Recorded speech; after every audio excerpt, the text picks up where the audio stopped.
Mau apa? Ngelumpuk darah ngelumpuk lah cilaka to kan. Ini tak kira burung kabeh ditumplok kake. Prajurit balik. Ya wae dhewe kudu hati-hati. Orang urunga mundure prajurit paling banggae mengko aline mrene. Oh, prajurit pirang-pirang berkoco dipikale kekuatan yang prajurit. Ayo ngono saiki awake dhewe nggo gelar wae. Dek nggo tara. Baris pendem. Nggo baris pendem. Tata piye kepenake mergo saoralane kono pi katon. Mati siji kono kudu 10. Nah, ngono. Ayo apa?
Ngomong-ngomong karo momonganmu, Rohayati ya.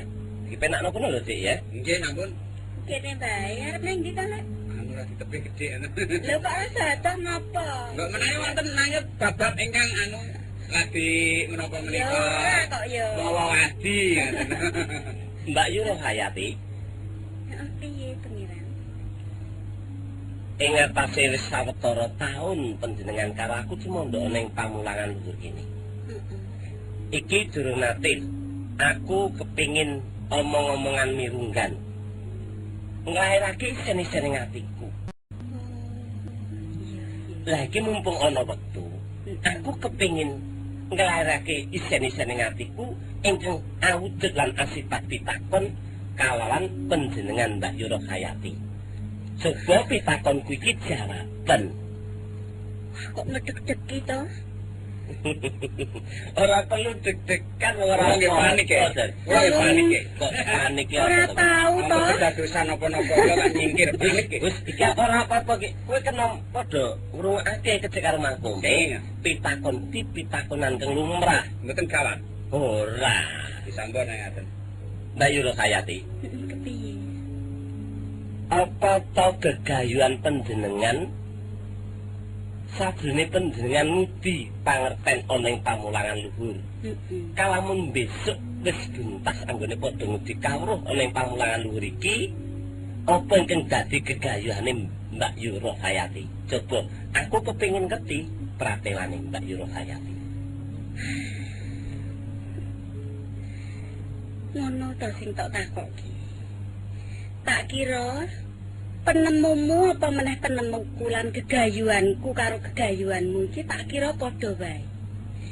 Nanging kowe butuh ngerti gegayuhan sesuk tembe mburine yen aku wis rampung nganggonku ngudi kawruh iki. Ngerti ya, Dik? Sesuk yen aku wis buntas anggonku ngangsu kawruh, ngangsu seserpan iki. Gegayuhanku sinajan aku iki wanita. Nanging gegayuhanku ora bakal keri karo priyayi kakung.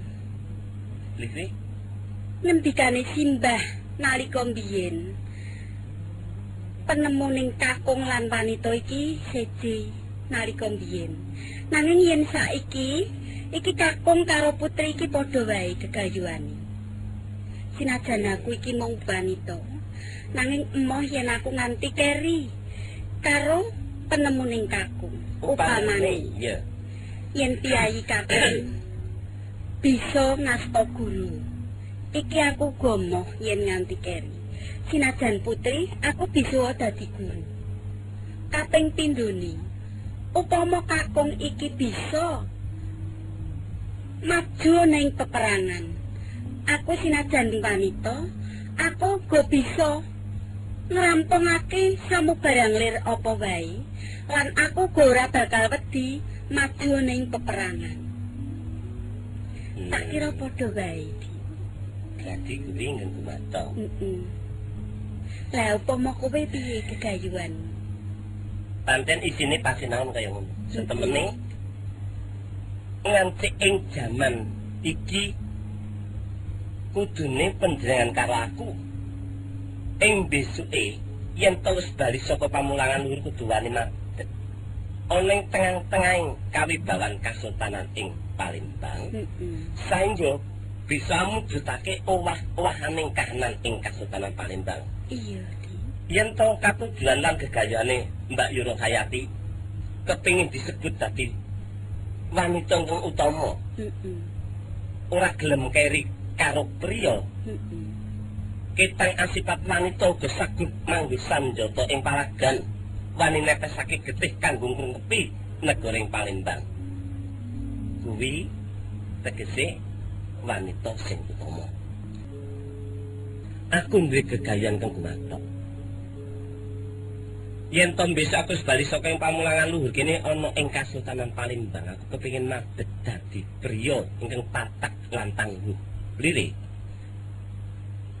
Ing atase kawibawan ing Kasultanan Palembang kang diasta dening penyanyi Kanjeng Rama Sultan Datuk Iskandar. Manut saka pepitungan pasinaon pamulangan iki, Palembang banget mundur, ora cocok kalawan ajuning jaman. Anu, Hayati.